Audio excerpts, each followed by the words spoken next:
The X-am 2500 can also be used with an external pump for atmosphere tests in confined spaces. Place the switched-on device inside the pump. Press down until it clicks into place. The LEDs briefly turn green and then red, accompanied by an audible signal.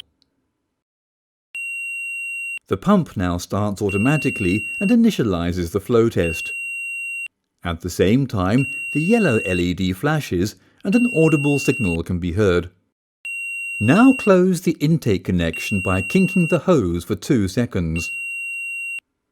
The flow LED flashes red and a continuous tone can be heard.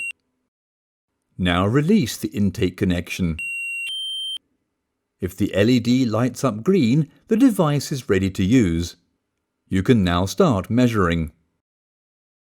If the test is unsuccessful, the flow LED flashes red and a continuous tone sounds.